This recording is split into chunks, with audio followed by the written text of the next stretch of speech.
নমস্কাৰ আপোনালোক সদৌতিকে recent current affair আৰু মেনি বজাত ইউটিউব চেনেলৰ ভিডিঅ'লৈ স্বাগতম জনালোঁ। চ' বন্ধুসকল, এইটো ভিডিঅ'ত আমি আলোচনা কৰিম অসম ইৰিগেশ্যন ডিপাৰ্টমেণ্টৰ ফালৰ পৰা অহা 227টা যি গ্ৰেড 4 লেভেলৰ পদ মুকলি হৈছে, সেই পদকেইটাৰ বিষয়ে আপোনালোকে কেনেকৈ মোবাইলতে এপ্লাই কৰিব পাৰে, কেনেকৈ নিজে এপ্লাই কৰিব পাৰে, সেই বিষয়ে আপোনালোক দেখাই দিবলৈ যত্ন কৰিম। আপোনালোকে নিশ্চয় গম পায় যে এই 227টা পদ আপোনালোকৰ চাব ডিভিজনেল অফিচ বা ডিষ্ট্ৰিক্ট ৱাইজ পদবোৰ ভাগ কৰা আছে। চ' মই এতিয়া গুৱাহাটীৰ চাৰ্কুলৰ কাৰণে এইকেইটাৰ এপ্লাই কৰাৰ লিংকটো অ'পেন কৰি দিছোঁ। চ' আপোনালোকে যদি চাবলৈ যায়, এই পদকেইবোৰ আছিলে, ডিষ্ট্ৰিক্টকেইখন আছিলে গোলাঘাট, শিৱসাগৰ, যোৰহাট, ৰঙিয়া, বঙাইগাঁও, মঙলদৈ, তেজপুৰ, গোৱালপাৰা, নলবাৰী, নগাঁও, তিনিচুকীয়া আৰু গুৱাহাটী। এইকেইখন আপোনালোকৰ ডিষ্ট্ৰিক্টত বা চাব ডিভিজনেল চাৰ্কুলত আপোনালোকৰ পদবোৰ খালী আছিলে, টোটেল ভাগ কৰা আছিলে। আৰু ইয়াৰ প্ৰত্যেকটো ডিষ্ট্ৰিক্টৰে লাষ্ট ডেট, এপ্লিকেশ্যনৰ লাষ্ট ডেটটো বেলেগ বেলেগে আছে। চ' গুৱাহাটী চাৰ্কুলৰ কাৰণে আপোনালোকৰ মাৰ্চৰ 8 তাৰিখলৈকে আছে। ঠিক তেনেদৰে ৰঙিয়া চাৰ্কুলৰ 1 তাৰিখলৈকে আছে মাৰ্চৰ, আৰু নলবাৰীৰ 5 তাৰিখলৈকে আছে। আৰু ঠিক তেনেদৰে বাকীবোৰ ডিষ্ট্ৰিক্টৰো বেলেগ বেলেগ এপ্লিকেশ্যনৰ লাষ্ট ডেটটো আছে। চ' মই আপোনালোকক গোটেইকেইটা নহ'লেও গোটেইকেইটাই আপোনালোক লিংকবোৰ কেনেকৈ এপ্লাই কৰিব, তাৰ লিংকবোৰ আপোনালোকৰ ডিষ্ট্ৰিক্ট ৱাইজ লিংকবোৰ মই ডেছক্ৰিপশ্যনত দি দিম। তাৰ পৰা আপোনালোকে নিজৰ ডিষ্ট্ৰিক্টৰ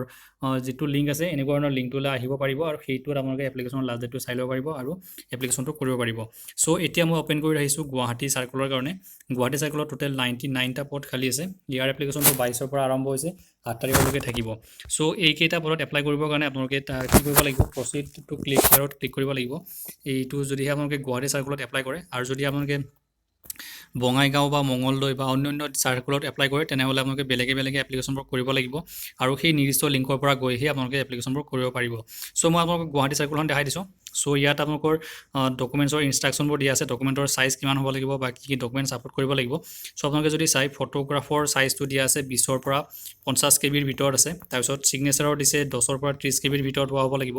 JPG ফৰ্মেটত থাকিব লাগিব, আৰু বাকী যিমানবোৰ ডকুমেণ্টছ আছে সেইবোৰ আপোনালোকে 200 KBৰ আণ্ডাৰত হ'ব লাগিব, মানে 200 KBতকৈ বেছি হ'ব নালাগিব। আৰু সেইটো JPG, PNG বা PDF ফৰ্মেটত আপোনালোকে আপলোড কৰিব পাৰিব, যিকোনো এটাত আপলোড কৰিব লাগিব। চ' ইয়াত আপোনালোকে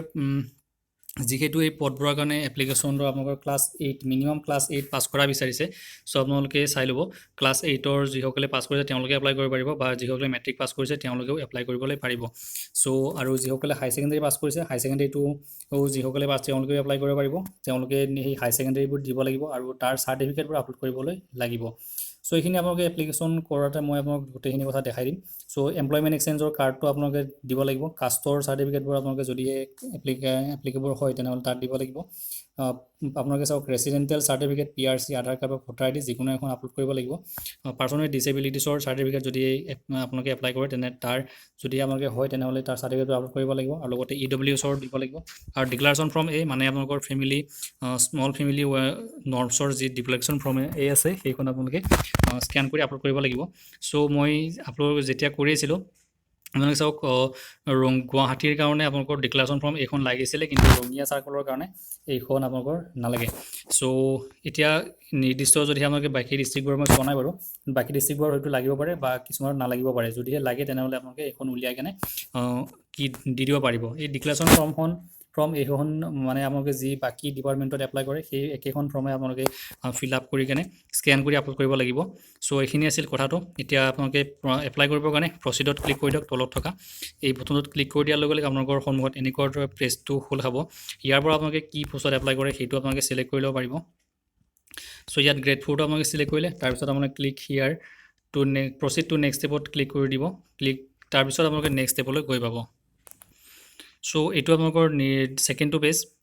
পেজৰ আপোনালোকৰ পাৰ্টিকুলাৰ্ছ কেণ্ডিডেটৰ পাৰ্টিকুলাৰ্ছবোৰ ভৰাব হৈছে, ইনফৰমেশ্যনবোৰ ভৰাব হৈছে। ইয়াত কেণ্ডিডেটৰ নামটো ভৰাব লাগিব, তাৰপিছত জেণ্ডাৰটো আপোনালোকে চিলেক্ট কৰি ল'ব, মোবাইল নম্বৰটো ভৰাই দিব। তাৰপিছত মোবাইল নম্বৰটো আকৌ ৰিটাইপ কৰিব গ'লে ইমেইল এড্ৰেছবোৰ দিব লাগিব, ইমেইল ID। তাৰপিছত ইমেইল এড্ৰেছ ৰিটাইপ, ডেট অফ বাৰ্থটো আপোনালোকে চিলেক্ট কৰি দিব, দেউতাকৰ নাম, মাকৰ নাম, স্পাউজৰ নেম, তাৰপিছত আপোনালোকৰ ৰিলিজন, কোনটো ৰিলিজনৰ হয়, নেশ্যনেলিটি আৰু কেটেগৰী, কোনটো কেটেগৰীত এপ্লাই কৰি আছে সেইটো আপোনালোকে ইয়াৰ পৰা চিলেক্ট কৰি ল'ব। ST বা EWS PWD আপোনালোকে সকলোখিনি আপোনালোকে ইয়াৰ পৰা চিলেক্ট কৰি ল'ব। তাৰপিছত আমাৰ কেণ্ডিডেটৰ নিজৰ এড্ৰেছটো আপোনালোকে হাউচ নম্বৰ বা ষ্ট্ৰীট বা লোকেলিটি, কোনটো লোকেলিটি পৰে সেইটো আপোনালোকে দিব। প্লেচটো আপোনালোকে লিখি দিব, post office, police station,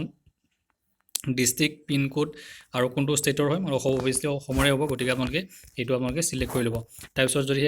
permanent address আৰু কৰস্পণ্ডেণ্ট এড্ৰেছটো যদি আপোনালোকে ছেইম হয় তেনেহ'লে বক্সটো টিক কৰি দিয়াৰ লগে লগে হৈ যাব আৰু যদি আপোনালোকে ডিফাৰেণ্ট হয় তেনেহ'লে আপোনালোকে পাৰ্মানেণ্ট এড্ৰেছটো ঠিক তেনেদৰে ইয়াত লিখিব লাগিব এইখিনি লিখা হোৱাৰ পিছত আপোনালোকে চাৰ্কল যিহেতু এই পদকেইটা চ' বন্ধুসকল এই পদবোৰ যদিও গ্ৰেড 4ৰ পদ হয় তাত তথাপিতো আপোনালোকৰ ইয়াত চাব পাৰে যে আপোনালোকৰ ভাগ কৰি দিয়া আছে পিয়নৰ আছিলে চকীদাৰৰ আছিলে খালাচীৰ আছিলে আৰু ঠিক তেনেদৰে কিছুমানত এ পি পি অ' বুলি কেনে এটা পোষ্ট আছে কেটেগৰী এটা আছে চ' যিটো ডিষ্ট্ৰিক্টত এ পি পি অ' আছে তেনেকৈ আপোনালোকৰ ওলাই যাব আপোনালোকে তাৰ পৰা চিলেক্ট কৰি ল'ব পাৰিব কোনটো পোষ্ট চইচ কি ধৰণে দিব বিচাৰে চ' ইয়াত যদি চাই আপোনালোকে গুৱাহাটী চাৰ্কলৰ কাৰণে আপোনালোকৰ গ্ৰেড 4ৰ এইকেইটা ভাগত গোটেইকেইটা ভাগ কৰা আছিলে টোটেল 99টা চ' আপোনালোকে চিলেক্ট কৰি ল'ব কোনটো কি প্ৰথম চইচ দিব বা কোনটো ছেকেণ্ড চইচ দিব বা কোনটো থাৰ্ড চইচ দিব সেইটো আপোনালোকে নিজৰ মতে চিলেক্ট কৰি ল'ব তাৰপিছত যদিহে আপোনালোকে এমপ্লয়মেণ্ট এক্সচেঞ্জত ৰেজিষ্ট্ৰেশ্যন কৰা নাই সেইটো ৰেজিষ্ট্ৰেশ্যন কৰি ল'ব লাগিব তাৰ ৰেজিষ্ট্ৰেশ্যন কৰা অফিচৰ নামটো ভৰাব লাগিব তাৰপিছত আপোনালোকে ৰেজিষ্ট্ৰেশ্যন নাম্বাৰ আৰু এক্সপায়াৰ ডেট কেতিয়ালৈকে আছে সেইটো ভৰাই দিব ভৰাই কেনে আপোনালোকে ইয়াত কেপচা কোড যিটো আছে সেই কেপচা কোডটো ভৰাই কেনে আপোনালোকে প্ৰচিড টু নেক্সট ষ্টেপত ক্লিক কৰি দিব দিয়াৰ লগে লগে আপোনালোকে নেক্সট ষ্টেপটোলৈ অতি সুন্দৰকৈ গৈ পাব তাৰপিছত আপোনালোকৰ নেক্সট ষ্টেপটো আহি যাব এইখিনি আপোনালোকে কৰি ল'ব কৰিলে কেনে নেক্সট ষ্টেপত গৈ পাব চ' বন্ধুসকল আপোনালোকৰ নেক্সটৰ যিটো ষ্টেপ আছে সেইটো এডুকেশ্যনেল ডিটেইলছবোৰ ভৰাব দিছে চ' আপোনালোকৰ এডুকেশ্যন ডিটেইলছত ক্লাছ 8ৰ বা মেট্ৰিকৰ আৰু হাই ছেকেণ্ডেৰী এইকেইটা আপোনালোকে ভৰাব লাগিব চ' যিসকলে ক্লাছ 8 পাছ কৰা অনলি তেওঁলোকে অকল ক্লাছ 8 পাছ কৰাটো ভৰালে হ'ব আৰু যিসকলে মেট্ৰিক পাছ কৰিছে বা হাই ছেকেণ্ডেৰী পাছ কৰিছে তেওঁলোকে সেই ডিটেইলছবোৰ আপোনালোকে ভৰাব পাৰিব চ' আপোনালোকে যদিহে এতিয়া চাওক আপোনালোকৰ এইটো ষ্টাৰ মাৰ্ক দিয়া আছে ষ্টাৰ মাৰ্কছ আৰ মেণ্ডিটৰী মানে আপোনালোকে ক্লাছ 8ত কোনখন স্কুলত বা কোনটো বৰ্ডত পঢ়িছিলে সেইটো আপোনালোকে লিখিবই লাগিব তাৰপিছত কেতিয়া পাছ কৰিছিলে কি ডিভিজন আছিলে অভিয়াছলি আপোনালোকৰ ইয়াত ডিভিজন নাথাকে আপোনালোকে সেইটো আপোনালোকে নিজৰ মতে যদি 60% ওপৰত থাকে তেনেহ'লে ফাৰ্ষ্ট ডিভিজন বা তেনেকৈ দিব পাৰে তাৰপিছত আপোনালোকে ক্লাছ 8ত পাৰ্চেণ্টেজ কিমান পাইছিলে সেইটো আপোনালোকে ভৰাব তাৰপিছত মেট্ৰিকত আপোনালোকে বৰ্ড কি আছিলে কেতিয়া পাছ কৰিছিলে কি ডিভিজন পাইছে পাৰ্চেণ্টেজ ঠিক তেনেদৰে হাই ছেকেণ্ডেৰীটো এইখিনি ভৰাই দিব ভৰাই কিনে ইয়াত কেপচা কোডটো বহাব কেপচা কোডটো বহাই কিনে তলত আপোনালোকে প্ৰচিড টু নেক্সট ষ্টেপটো পাব সেইটোত ক্লিক কৰি দিয়াৰ লগে লগে আপোনালোকৰ নেক্সট ষ্টেপটোলৈ আপোনালোকে গৈ পাব চ' আপোনালোকে নেক্সট ষ্টেপটো আহিব আপোনালোকৰ কেণ্ডিডেটৰ এক্সপিৰিয়েঞ্চৰ বিষয়ে সুধিছে ইয়াত চ' যিসকল কেণ্ডিডেটৰ এক্সপিৰিয়েঞ্চ আছে তেওঁলোকে এই এক্সপিৰিয়েঞ্চত ভৰাব পাৰে আৰু যিসকলৰ নাই তেওঁলোকে কি কৰিব ইয়াত থকা কেপচা কোডটো ইয়াত লিখিব কেপচা কোডটো লিখি কেনে প্ৰচিড টু নেক্সট ষ্টেপলৈ মাৰিলে এইটো আপোনালোকৰ ষ্টেপটো স্কিপ হৈ যাব কাৰণ ইয়াত এক্সপিৰিয়েঞ্চ বিচৰা নাই আৰু যদিহে কিছুমানৰ এক্সপিৰিয়েঞ্চ আছে তেওঁলোকে এইটো ভৰাব পাৰে চ' এইটো তেওঁলোকৰ নিজৰ ওপৰত ডিপেণ্ড কৰিব যিসকলৰ নাই তেওঁলোকে ইয়াত কেপচা কোড যিটো দিয়া থাকিব সেই কেপচা কোডটো ইয়াত ভৰাই কেনে প্ৰচিড নেক্সটত ক্লিক কৰি দিয়াৰ লগে লগে নেক্সট ষ্টেপলৈ গৈ পাব চ' নেক্সট ষ্টেপত আহিব আপোনালোকৰ ডকুমেণ্টবোৰ আপোনালোকে আপলোড কৰিবৰ কাৰণে চ' আপোনালোকে ডকুমেণ্টবোৰ চাওক যদি আপোনালোকে জেনেৰেল কেণ্ডিডেট হয় তেনেহ'লে আপোনালোকৰ যদি EWSত এপ্লাই কৰে তেনেহ'লে EWSৰ চাৰ্টিফিকেটটো থাকিব আৰু ইয়াত থাকিব আপোনালোকে যদি কাষ্টত এপ্লাই কৰে তেনেহ'লে এই কাষ্টৰ চাৰ্টিফিকেটবোৰ ইয়াত থাকিব আৰু যদি আপোনালোকে জেনেৰেল হয় তেনেহ'লে আপোনালোকে এইকেইটা ডকুমেণ্টছ আপলোড কৰিবলৈ লাগিব ডকুমেণ্টছ আছে আপোনালোকৰ ফটো ছিগনেচাৰ এজ প্ৰুফৰ কাৰণে চাৰ্টিফিকেট বাৰ্থ চাৰ্টিফিকেট বা মেট্ৰিকৰ এডমিট কোডটো আপোনালোকে এপ্লাই কৰিব পাৰে আপলোড কৰিব পাৰে তাৰপিছত ক্লাছ 8ৰ বা মেট্ৰিকৰ বা হাই ছেকেণ্ডেৰীৰ যিটো আপোনালোকৰ হাইয়েষ্ট কোৱালিফিকেশ্যন হয় সেই হাইয়েষ্ট কোৱালিফিকেশ্যনৰ আপোনালোকে পাছ চাৰ্টিফিকেটটো আপলোড কৰিব লাগিব এমপ্লয়মেণ্ট এক্সচেঞ্জ কাৰ্ডৰ চাৰ্টিফিকেট তাৰ লগতে PRC বা ভোটাৰ ID বা আধাৰ কাৰ্ড আপোনালোকে ৰেচিডেণ্টেল চাৰ্টিফিকেট হিচাপে আপলোড কৰিব লাগিব ডিক্লাৰেশ্যন ফৰ্ম AS আপলোড কৰিব লাগিব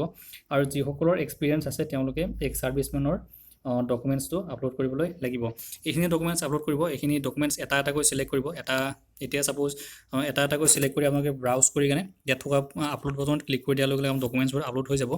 চ' আপোনালোকে চাওক এনেকুৱা ধৰণে আপোনালোকৰ ডকুমেণ্টছবোৰ আপলোড হৈ যাব যেতিয়া আপলোড হ'ব তেনেকুৱা ইয়াত আপোনালোকে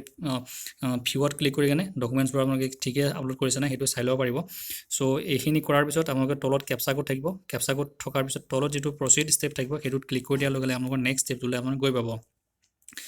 নেক্সট ষ্টেপত আপোনালোকৰ এপ্লিকেশ্যনটো প্ৰিভিউ ষ্টেপ আছে ওপৰত মোৰ সম্পূৰ্ণ এপ্লিকেশ্যনখন আছে চ' এই এপ্লিকেশ্যনটোত আপোনালোকে যিবোৰ ডাটা ভৰাইছে সেইবোৰ আপোনালোকে চাব পাৰে ঠিকে থাকে ভৰাইছে কি নাই তাৰপিছত এইখিনি যদি ঠিকে থাকে ভৰাইছে তেনেহ'লে আপোনালোকৰ তলত এটা আই এগ্ৰি বুলি এনেকুৱা ধৰণৰ বটন এটা হ'ব সেইটোত আপোনালোকে টিক মাৰ্ক দি দিব টিক মাৰ্ক দি কিনে আপোনালোকে কমপ্লিট আৰু প্ৰিণ্ট এপ্লিকেশ্যন ফৰ্ম মানে আপোনালোকৰ এপ্লিকেশ্যনটো কমপ্লিট ক'ত ক্লিক কৰিব আৰু লগতে প্ৰিণ্টটো কৰি ল'ব পাৰিব চ' এইটোত ক্লিক কৰি দিয়াৰ লগে লগে আপোনালোকৰ এপ্লিকেশ্যনখন ছাবমিট হৈ যাব চ' বন্ধুসকল আপোনালোকে যেতিয়া এপ্লিকেশ্যনটো কমপ্লিট আৰু প্ৰিণ্টত ক্লিক কৰি দিয়াৰ লগে লগে এপ্লিকেশ্যনটো ছাবমিট হৈ গ'ল চ' এনেকুৱা ধৰণৰ মেছেজটো আহিব your application has been submitted successfully ইয়াত ৰেজিষ্ট্ৰেশ্যন নম্বৰটো থাকিব আৰু যদিহে আপোনালোকে এপ্লিকেশ্যনখন প্ৰিণ্ট আউট কৰি ল'ব বিচাৰে তেনেহ'লে ইয়াৰ পৰা এপ্লিকেশ্যনটো ডাউনলোড কৰি ল'ব পাৰে চ' এনেকুৱা ধৰণেৰে আপোনালোকে পদবোৰৰ কাৰণে এপ্লাই কৰিব পাৰিব চ' এইটো চাওক মই আপোনাক গুৱাহাটী চাৰ্কুলৰ কাৰণেহে দেখালোঁ যে মই যেতিয়া ৰঙিয়া চাৰ্কুলৰ কাৰণে চাইছিলোঁ ৰঙিয়া চাৰ্কুলত ডিক্লাৰেশ্যন ফৰ্ম এইখন আপলোড কৰিব লগা হোৱা নাছিলে ঠিক তেনেদৰে যদিহে বাকীবোৰ চাৰ্কুলৰ কাৰণে হয়তো লাগিব পাৰে বা নালাগিব পাৰে আৰু যদিহে আপোনালোকে এটাতকৈ বেছি চাৰ্কুলত এপ্লাই কৰিব বিচাৰে তেনেহ'লে সেই নিৰ্দিষ্ট লিংকৰ পৰা গৈহে সেই চাৰ্কুলত আপলোড বেলেগে আপলোড মানে আপোনালোকে এপ্লিকেশ্যন কৰিব লাগিব চ' এনেধৰণে এই পদকেইটাৰ কাৰণে আপোনালোকে এপ্লাই কৰিব পাৰিব যদিহে কিবা আশা থাকে তেনেহ'লে কমেণ্ট কৰি জনাব নিশ্চয়কৈ আপোনালোকক ৰিপ্লাই কৰিবলৈ যত্ন কৰিম